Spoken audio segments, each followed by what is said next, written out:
Good morning. Good morning sir. आज आप लोगों को फिजिक्स सेकेंड चैप्टर का जो टॉपिक है वो है इलेक्ट्रिक कैपेसिटी। इलेक्ट्रिक कैपेसिटी उसका यूनिट डायमेंशन, स्फेरिकल कंडक्टर की कैपेसिटी का फार्मूला, उससे क्वेश्चन यहाँ तक आज हमको कवर करना है। क्या क्या? Electric capacity, definition, unit, dimension, formula, spherical conductor की कैपेसिटी का क्या होता है ना, और उससे कोई छोटे क्वेश्चन। ठीक है ना? तो स्टार्ट करते हैं। इलेक्ट्रिक कैपेसिटी, इलेक्ट्रिक कैपेसिटी ये आपको पता है, ये आप लोगों को पता है कि किसी भी कंडक्टर को चार्ज देने पर, हमने कहा था कोई कंडक्टर, इसमें चार्ज का अमाउंट, यदि इस कंडक्टर में चार्ज का अमाउंट क्या किया जाए, इंक्रीज किया जाए, इस कंडक्टर में दिया गया चार्ज को क्या करें, इंक्रीज करें, तो इसका पोटेंशियल भी क्या होता है, इंक्रीज होता है। ठीक है ना? यानी when charge increases on conductor it's potential increases. When charge given on conductor is increases, then its potential increases। यानी चार्ज और पोटेंशियल एक दूसरे के डायरेक्टली प्रोपोर्शनल होते हैं। यानी हम ये कह रहे हैं कि इसको आप ये लिख सकते हैं Q प्रोपोर्शनल टू V। तो Q is equal to CV, और C क्या है, एक कांस्टेंट है, उस कांस्टेंट का नाम ही क्या है, कैपेसिटी। तो C इक्वल टू क्या होगा, Q अपॉन V। यदि हम V को क्या कर दें, 1 कर दें, तो C इक्वल टू क्या हो जाएगा, यानी capacity of any conductor is numerically equal to the given charge which increases potential by 1 volt. ठीक है ना? तो यहाँ से हमको स्टार्ट करना पड़ेगा। इसको डिफाइन करने के लिए थोड़ा सा यहीं से कि when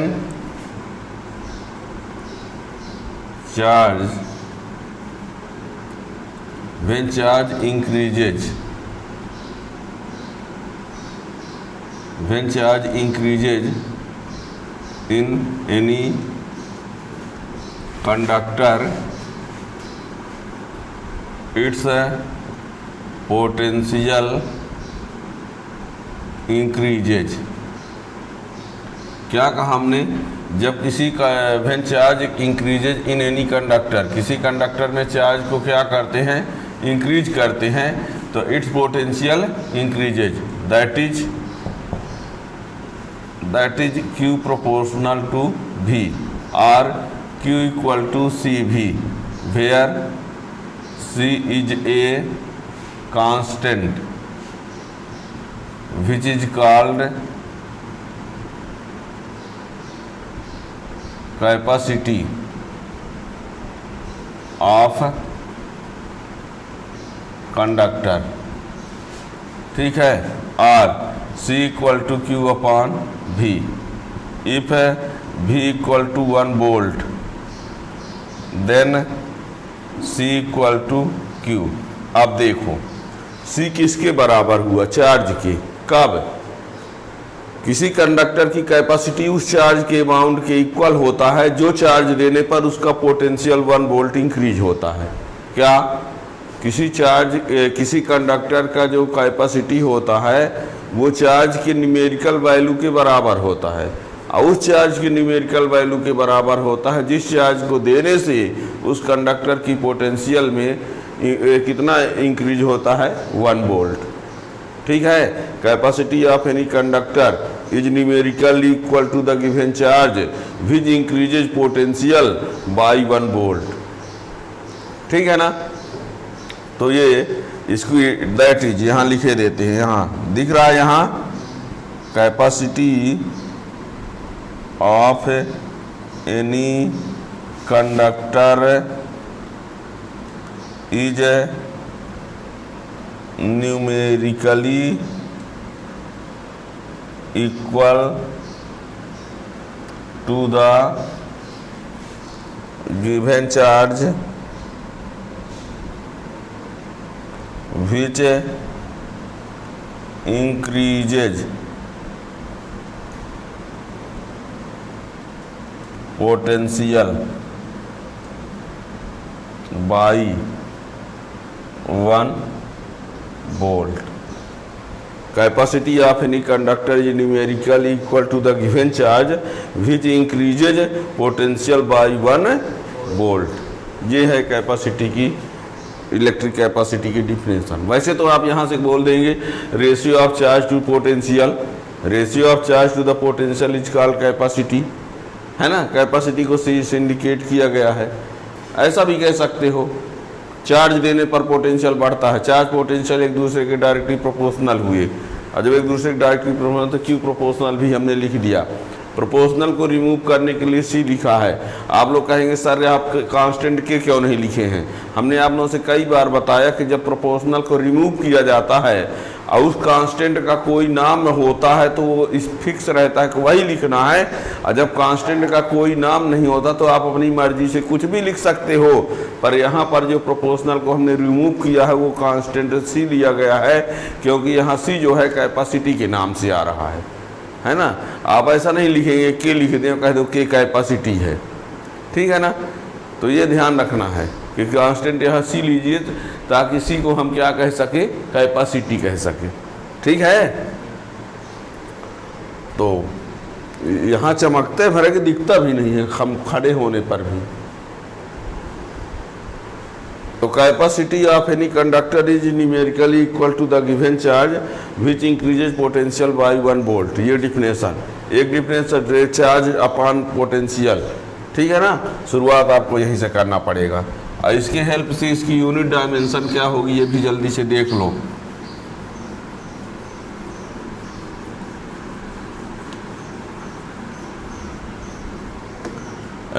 unit of C, unit of C. अब सी मीन्स कैपेसिटी, स्पीड मत समझना कि लाइट की स्पीड है। सिंस इक्वल टू क्यू अपान भी होता है, क्यू क्या होता है, चार्ज है, इसका यू कूलाम हो जाएगा, और ये होता है वोल्ट, और कूलाम अपान वोल्ट से होता है फैराड। ये किस में है, इन एस आई में, ठीक है।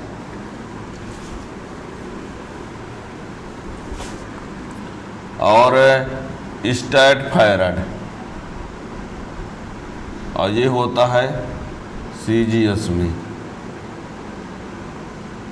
ठीक। अब इनके बीच में रिलेशन क्या होगा, रिलेशन, इनका रिलेशन दोनों का क्या है देखिए। इन दोनों के बीच farad statfarad, 1 farad equal to आपने लिखा 1 कूलाम अपान 1 वोल्ट, और 1 कूलाम में होता है 3 × 10⁹ स्टैट कूलाम, और इसमें होता है 1 वोल्ट में 1/300 स्टैट वोल्ट। क्या होता है ये, इसको ऊपर भेज दो, 3 3 जा 9, 3 3 जा 9, और 2 जीरो इसके 10⁻11, और बचा क्या, यहाँ पर स्टैट कूलाम अपान स्टैट वोल्ट, और स्टैट कूलाम अपान स्टैट वोल्ट से बन गया स्टैट फैराड। क्या बन गया, स्टैट फैराड। तो यानी 1 फैराड इक्वल टू ये, ठीक है। कभी कभी ये किसी बोर्ड एग्जाम में पूछ भी दिया जाता है कि how many stat farad in 1 farad, तो 9 × 10⁻11 याद रखना, ठीक है ना। 1 फैराड में कितने स्टैट फैराड होते हैं तो ये, ठीक। कैसे कैसे आए, सी इक्वल टू क्यू अपान भी, क्यू चार्ज है, भी पोटेंशियल है, चार्ज का कूलाम होता है, भी का वोल्ट होता है, और कूलाम अपान वोल्ट से फैराड बनता है, और यही सीजीएस में लिखा जाए तो स्टैट फैराड। अब इनके बीच रिलेशन कूलाम वोल्ट, कूलाम को स्टैट में, वोल्ट को स्टैट में, ये आपको पीछे पढ़ चुके हो, ठीक है ना। तो ये याद रखना, हमेशा काम आएगा। अब अदर यूनिट इसकी क्या होती है, अदर यूनिट भी देख लो।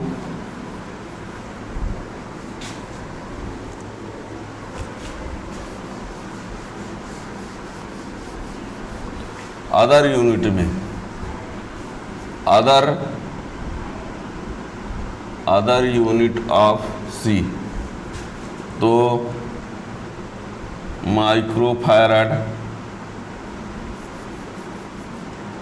Nano farad,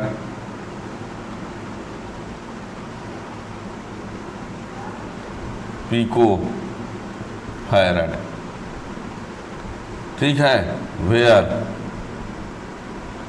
1 micro farad equal to 10⁻⁻6 farad, 1 nano farad equal to 10⁻⁹ farad और 1 pico farad equal to 10⁻12 farad. इस पिको फैराड को ही क्या बोलते हैं? माइक्रो फैराड भी कहते हैं। पिको फैराड को क्या कहा जाता है? Micro farad. That is 1 micro farad equal to वही 10⁻12 फैराड। ठीक है, और 1 micro farad equal to 1 pico farad. ये दोनों एक ही हैं, याद रखना इन सबको। ठीक है ना? तो ये यूनिट हो गई। अब डायमेंशन क्या होगा? डायमेंशन ऑफ सी, तो सी इक्वल टू क्यू अपॉन भी। क्यू का क्या होता है? 80 होता है। भी का क्या होता है? MLT - 2।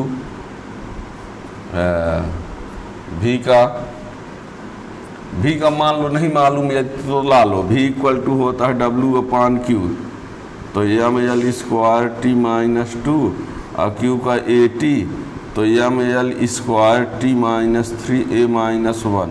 ये किसका हुआ? भी का। तो ML स्क्वायर T - 3A - 1। ठीक है, क्या हुआ? C equal to Q upon भी होता है। क्यू का तो 80 हो गया। भी का क्या होता है? ये होता है। नहीं पता है तो ये ला लो। भी equal to W upon Q होता है, तो वर्क का ये है 80। ये हिला दिया हमने, इसको ऊपर भेज देते हैं। क्या हो जाएगा? M - 1 और L - 2 T पावर 4 और ये स्क्वायर। चलेगा? ये इसका डायमेंशन फार्मूला हुआ। अब ये आपको पता है, आप लोगों को बता दें, दिख रहा है यहाँ पर। यदि ये आपको पता है कि डायमेंशन फार्मूला MLT में होता है, आप लोग वैसे बहुत कम ऐसे डायमेंशन फार्मूला पढ़ते होंगे जिसमें M की पावर माइनस होती हो, पर होता है, ये नहीं कि गलत है। ठीक है ना? तो ये याद रखना। तो इसका डायमेंशन, चार्ज क्या है? स्केलर है, पोटेंशियल स्केलर है, इसलिए कैपेसिटी भी क्या होगी? स्केलर। ठीक है ना? यानी C जो है स्केलर क्वांटिटी, स्केलर क्वांटिटी। ठीक, ये अब यहाँ पर आप लोगों को बता दें, आप लोगों को एक महत्वपूर्ण जानकारी ये दे दे कि जो किसी भी कैपेसिटर, किसी भी कंडक्टर की जो कैपेसिटी होती है वो ज़्यादातर किस में लिखी होती है? माइक्रो फैराड में। किस में लिखी होती है? माइक्रो फैराड में लिखी होती है। इसको समझना अच्छे से। किसी भी कैपेसिटी की कंडक्टर की जो कैपेसिटी होती है वो जनरली किस में लिखी होती है? माइक्रो फैराड में। माइक्रो फैराड में क्यों लिखी जाती है? फैराड में क्यों नहीं लिखी जाती? क्योंकि यदि किसी भी कंडक्टर की कैपेसिटी 1 फैराड है तो इसका मीन्स होता है कि वो कंडक्टर इतना बड़ा होगा कि उसकी जो रेडियस है वो अर्थ की रेडियस से हजारों गुनी बड़ी होगी। इतना बड़ा कंडक्टर होगा तब उसकी कैपेसिटी 1 फैराड होगी। इतना बड़ा कैपेसिटर या कंडक्टर पॉसिबल नहीं है, इसलिए कैपेसिटी की यूनिट किस में लिखा जाता है? माइक्रो फैराड में। ठीक है ना? किसी की कैपेसिटी यदि आप फैराड में बताए ना कि 1 फैराड भी यदि कैपेसिटी है, यदि किसी कंडक्टर की कैपेसिटी 1 फैराड है, तो ये समझ लो कि वो कंडक्टर जो होगा उसका रेडियस अर्थ की रेडियस से हजारों गुना बड़ा होगा। उसकी रेडियस, उस कंडक्टर की रेडियस अर्थ की रेडियस से हजारों गुना बड़ा है। अब इतना बड़ा कंडक्टर यदि होगा तब उसकी कैपेसिटी कितनी होगी? 1 फैराड। ठीक है ना? इसलिए इतना बड़ा कंडक्टर मानते हैं कि होता ही नहीं है, इसलिए यूनिट कैपेसिटी की माइक्रो फैराड का यूज किया जाता है। ठीक है ना? ज़्यादातर।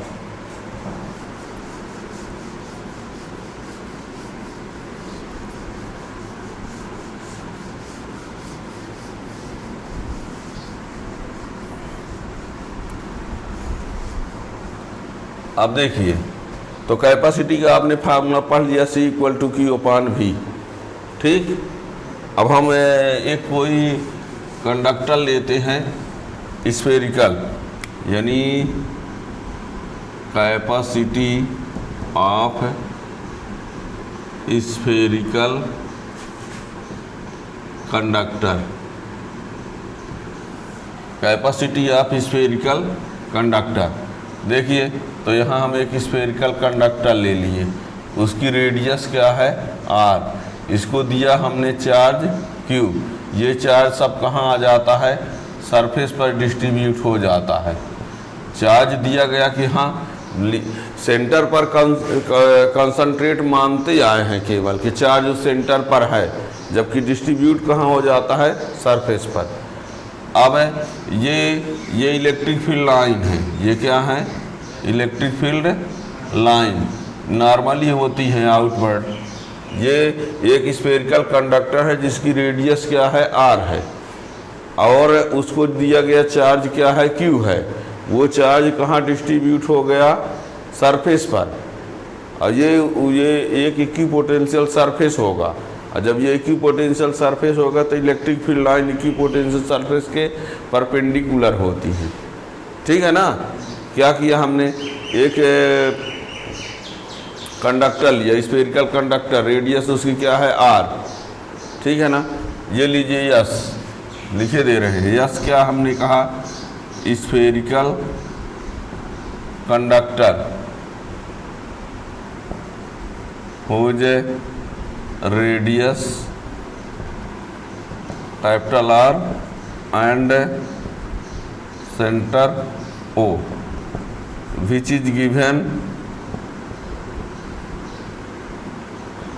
plus Q charge which uniformly distributed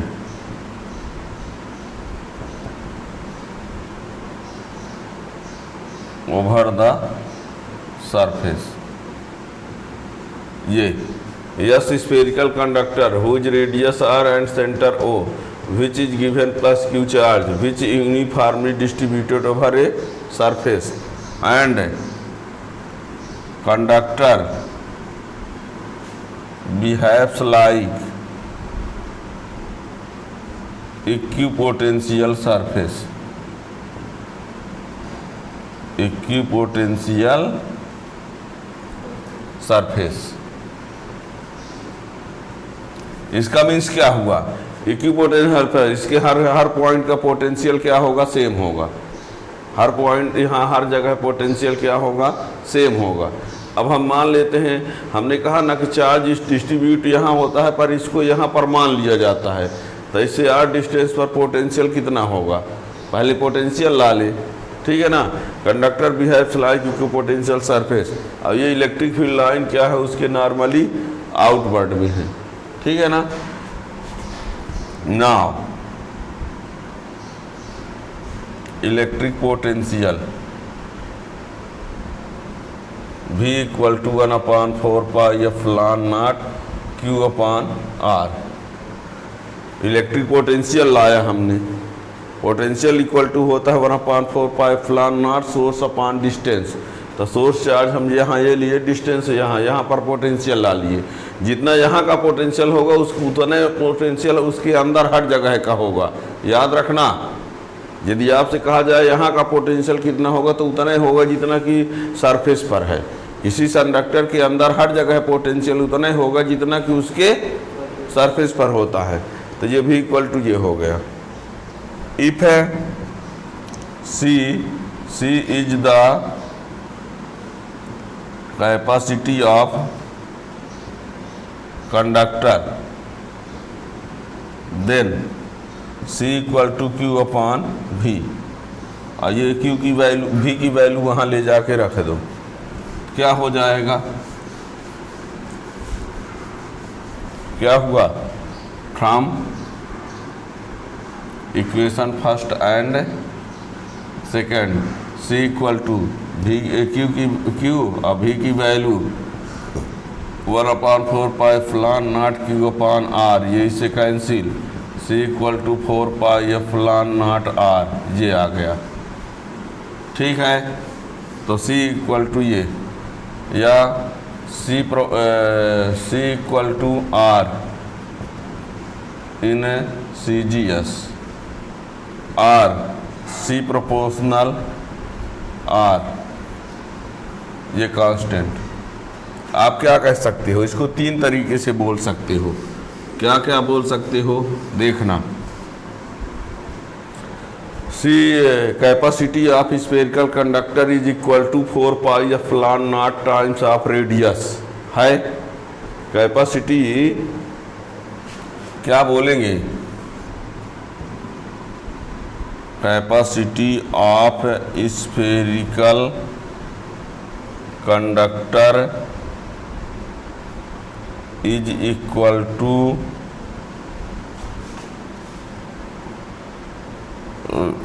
capacity of spherical conductor is equal to 4 pi epsilon naught times of radius. ये क्या कहेंगे, इससे क्या कहेंगे, in CGS system capacity of conductor is numerically equal to radius, ऐसा है।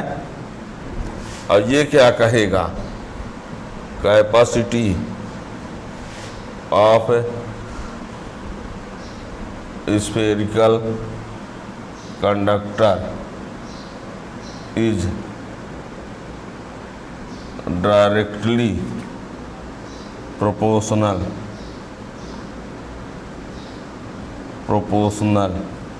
To its radius. Clear है, ये सब आप जानते रहिएगा। ये कहता है कैपेसिटी रेडियस का इतने टाइम्स, कैपेसिटी रेडियस के इक्वल, न्यूमेरिकली इक्वल, किस सिस्टम में, CGS में। अब capacity is directly proportional to, capacity of conductor directly proportional to its radius. Radius बड़ा, कैपेसिटी ज़्यादा, ठीक है ना। अब देखिए, यदि ये कह दिया जाए कि एक कंडक्टर है, इस कंडक्टर की कैपेसिटी मान लीजिए 10 माइक्रोफैरड है और उसकी रेडियस को डबल कर दें, इसकी रेडियस को क्या कर दें, रेडियस को क्या कर दें, डबल कर दें, तो कैपेसिटी क्या हो जाएगी, 2 टाइम्स हो जाएगी। क्या हो जाएगी, डबल, रेडियस से डायरेक्टली है तो 2 टाइम्स, ठीक है ना। एक कैपेसिटर है, उसकी कैपेसिटी 10 माइक्रोफैरड है, आर को यदि हम 2R कर दें तो कैपेसिटी क्या हो जाएगी, 2 टाइम्स हो जाएगी। और 2 टाइम्स हो जाएगी तो 2 × 10 यानी कितनी हो जाएगी, 20। बात समझ रहे हैं ना क्या कहा हमने। एक स्फेरिकल कंडक्टर है, उसकी कैपेसिटी 10 है और रेडियस जितनी भी है उसका हम क्या कर दें, डबल कर दें यदि, तो कैपेसिटी फिर कितनी हो जाएगी, डबल है हो जाएगी। तो कितना आ जाएगा ये, ठीक है ना। तो ये सबको याद रखना। अब